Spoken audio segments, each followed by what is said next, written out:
How are you today? We're good? Why is it colder here than in my office? I don't know. It's not right. It's just not right. All right. Thank you all for being here. We appreciate it. Shortly after 10 p.m. this past Saturday night, an off-duty firefighter was on his way home. He is someone who worked with Engine 18. He was a father of two. And at that time, a 17-year-old approached him with a gun. He tried to rob him. He pulled out the gun and said, "Give me your phone." According to the victim gave him the phone and everything that he had in his hands. At that point, the robber, a 17-year-old, gave the phone back to the victim and said, "I need you to unlock something." And obviously what the defendant wanted was access to what was in the phone and all of the benefits that come from that. It was at that point that the defendant put the gun to the chest of the off-duty firefighter, and the firefighter tried to grab the barrel of the gun, and at that point the defendant pulled the trigger and the firefighter was shot in the chest. He started at that point to bleed out heavily, and it's our understanding that the 17-year-old was shot in the hand at about the same time. That 17-year-old is now in custody thanks to the work of the Metropolitan Police Department and the FBI, and we have the ADIC in charge who'll speak to you in a few minutes. Now, that case, or this case, is another example of juveniles with a gun who are going after the law-abiding citizens in this district. It is another example of why President Trump is moving to make sure that these defendants and that these young punks are being brought into the criminal justice system so that we have access to them, so that we get a criminal record, and so that we are able to identify them as the violent punks that they are. Now, on this male, this 17-year-old, today stands charged with armed robbery while possessing a firearm in violation of 22 D.C. Code, Section 4504. He is also charged with the possession of a firearm during a crime of violence, and he is charged with aggravated assault while armed. This case is going to be prosecuted in the D.C. Superior Court, where there is a mandatory minimum for these charges of 5 years. And as we speak now, the defendant is being presented in the Superior Court. Now, this is a very sad commentary on what's gone on. As a result of the surge, we have seen a reduction in violent crime, but we are continuing to see innocent Washingtonians in a situation where they're being approached by young kids with illegal guns who have no concerns about their accountability. And it is a reminder of why the president has decided to put additional resources into making D.C. safe for the people who live, work, and visit here. Now, these out-of-control juveniles who think nothing of illegally possessing a weapon and holding up individuals are now going to find that they will be made accountable, that there will be consequences, and there will be no more coddling of young criminals. This is why we fight. This is why we prosecute, and this is why the president is making safety a priority in the district. Now, I'm going to call upon the ADIC in charge, the Assistant Director in charge of the FBI, Darren Cox. He is in charge of the FBI field office. Hi, good afternoon. I'm Darren Cox. I'm the Assistant Director in charge of the Washington field office. First off, I'd like to thank you and your office for being so aggressive on charging violent criminals here in D.C. and making the streets safe. Also, to our partners, thank you for the partnership, our federal partners and the Metropolitan Police Department for apprehending the subject. FBI agents, along with federal partners and MPD, aggressively apprehended the subject, took him into custody, and also participated in a number of interviews. Okay, That's it. Thank you. And I'd also like to call upon Dave Hoagland, who is the president of IFF Local 36, who represents all the firefighters, both active and retired in D.C. Go ahead, Dave. Thank you, Judge Pirro. I just want to thank you for chasing down this incident that happened over the weekend to take care of firefighter Jeanine. He's a committed public servant who on and off duty serves the district and lives and resides in the district, and we appreciate your commitment to making sure that our responders are kept safe both on and off the job. All right, thank you. All right, any questions? Your plans to upgrade charges here? I know that was what was asked, and we charged with attempted robbery. But Yeah. I have upgraded the charges. It is now armed robbery, and that's why I was so clear in describing. He handed over the phone and everything else that was in his hands. So that is a completed as opposed to an attempted, and it's an armed robbery, which under Title 16, we have authority over 16 and 17-year-olds who commit armed completed robberies. Now, what I think is important to note is that we need to lower the age. We need to make sure that we get a net of all of those violent individuals, young ones who, who feel nothing or no consequences when they get an illegal gun and decide to use it. So, but there are also additional charges, as I stated. can we upgrade this? Can you upgrade this to attempted murder?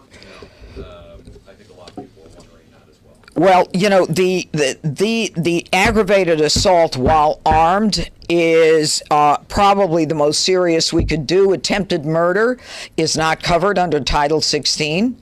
Murder is covered under Title 16. Armed robbery is covered under Title 16, Burg 1, and rape. Okay? Those are the four. Okay. The issue was also that it took a long time for him to get in contact with 911. He actually had to call his fellow firefighters to come help him.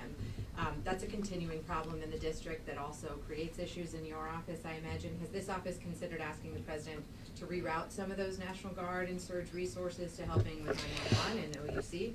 Well, what I have done is I've spoken with Mayor Bowser, and we are analyzing this situation and the call, what time it came in, how long it took to get the response out, and we are very coordinated. And if we think that there is additional help that's needed, we will certainly ask for it. But right now, we're working with the mayor, and she has been very responsive. And it looks right now like it was pretty good. What you've got is the victim who clearly made a phone call, then asked the neighbor to make a phone call. In the meantime, there was help coming out. So we're on it, but right now we're not ready to say anything beyond that. Do you think you can get 5 years, or would this person be released from juvenile when they turn 21? You are so smart. It's called the Youth Rehabilitation Act, also known as the YRA, which means that if you're under the age of 25 and you go to district court and there's a mandatory minimum of 5 years and you shoot someone with a gun, as someone did not that long ago on a bus, and you shoot him in the chest, which is very much like this. The judge decided, I'm going to give you YRA and I'm not going to give you the mandatory minimum. And that's why we have to change the law. That's why it has to be changed. Right now, the judge has that power, and we don't want that to be the case in D.C. We want them to be accountable. You shoot somebody, all right, you are in the midst of an armed robbery, a violent crime with an illegal gun. This guy's got a bullet in his chest. I don't think a judge should be able to say, I'm going to ignore the mandatory minimum. Separately, on another case, this Ms. Ferrer, who the State Department official who embezzled over $650,000 recently, 12 months. I think the prosecution was looking for 18 months. Are you satisfied with that conviction and with that sentence? Well, look, in a case like this, I only get involved with criticizing judges when I am exercised about the case. The judge issued a 12-month sentence and a 3-year supervised release, and the victim, the defendant in this case, has to pay $657,000 back. Now, what I love about this case, and you can do with the information whatever you want, is we have this person who admitted that she abused her signature authority over the State Department checking account by writing 60 checks over a 2-year period payable to herself. But then what she did is she went into QuickBooks real fast and changed the name of the payee. So when they looked at the QuickBooks, it looked perfectly fine. So the judge, realizing that she has a problem, which to me is not an excuse, okay, she's got a problem going to the casinos. So the judge says to her, I'm going to set a release condition. And the release condition is you do not go to the casinos, i.e., you're a gambler, okay? The same day she pled guilty, guess where she goes? She goes to the MGM National Harbor Casino. So I'm not real sure that this woman is going to follow the judge's instructions. So who knows when she might be called back for a resentence or a violation of probation. So hope springs eternal. Get it? Thank you. Thank you all for being here. Anything? Mr. Hoagland, please, Oh, Hoagland, go. how he's doing tonight and how he's recovering and how relieved you are that he was able to get help from his fellow firefighters. Yeah, I was at the hospital with him till late Saturday night, along with members of his company, Truck 7 and Engine 18. They were the same members who responded to help him, along with one of our medic units. So I think he's home recovering with his family. Everybody's very happy that he's safe and he's well. They actually left the bullet in him because they would have done more damage taking it out. But I think we're all breathing a sigh of relief that this wasn't worse. Judge Pirro, DC crime statistics show an uptick in crime since the takeover ended, the 30 days. How confident are you that DC police have this? Do we know that? Do we know that? Heard it here first. Okay. I don't know that that's the case, but what I can tell you is the president's crime surge in D.C. made an incredible difference. I mean, in terms of robberies, carjackings, violent crime, homicides down 53%. I think it's the best thing that's happened to this district. What does it tell you? Well, that could be a conversation over coffee. I'm not the U.S. attorney here in D.C. Look. The question is there an effect now that the surge is over? I don't know yet. I haven't seen the numbers. I don't know if that's something that I can conclude. You think I can read that without my glasses? While you read them, can I ask the FBI one? Oh, wait a minute. It went down this week. Where'd you get your numbers? Stop it. That's from the 15th, This is, from the 15th. and today is, The 22nd, we haven't gotten anything more. yeah, last week it continued to go down. All right. Can I just ask how you happened to be there Saturday night? Was this part of the extended cooperation, or were you there for a specific operation? Or what was the- Sure, this is part of the surge on DC, and we have agents that are out every night working with the federal and MPD partners, and we happened to be there, and we responded aggressively, just like Director Patel has said. The FBI is working to crush violent crime, and we are crushing violent crime, and we have agents out on the street every night working to do that with our partners. There's some reports that those agents out on the street at night are detracting from some of their previous work on both national security and white-collar criminal investigations. Any response to that? I don't want to respond to that. Thank you. Was there anything else we could say about the 17-year-old criminal background? Anything that you know?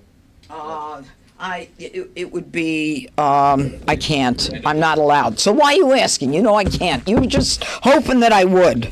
Discussed your appeals with Mayor Bowser. Do you know her opinion on the appeals you want to make to the Youth Rehabilitation Act? Yes, and we have had great discussions with the mayor about the changes that we all need to make DC safe again.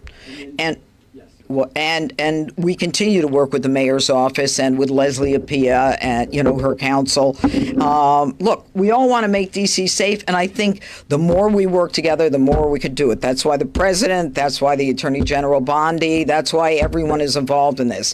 And there is this continuing cooperative engagement by, the feds in the district, which I think is important. Judge, your office continues to lose prosecutors, and that's in addition to the 90 or so that you were down from the beginning, including from high-profile cases like the Jewish Capitol Yeah. Museum shooting. Yeah. I know you brought in resources, but your office is still continuing to bleed prosecutors. Mm-hmm. What are you doing about that, and what effect is it having on not just high-profile cases, but Mm-hmm. everyday cases? Well, first of all, if you know anybody who wants to work here, you should give me their resume. That's number one. But number two is, look, we continue to try to get the best people we can in the office. And it's not unusual for people to leave a prosecutor's office. They get their experience and then they go out into the private sector and they make a lot of money.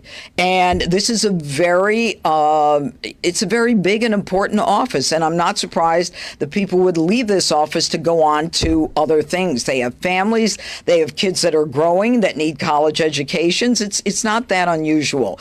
And we continue to add prosecutors as we go forward. I don't see that as anything other than the normal course of events. It's not an easy market in the private sector, especially in law firms right now. Well, with good people it is. With good people it is. All right, everybody, thank you. Of Halligan and EDVA, are you concerned at all that there's starting to be this Politicization. No, I am not. Of U.S. Attorney's offices? I am not worried about that at all. All I know is that this office will continue to fight the fight, and we will continue to work with all our partners, and we will be fair and just. Thank you. Thank you.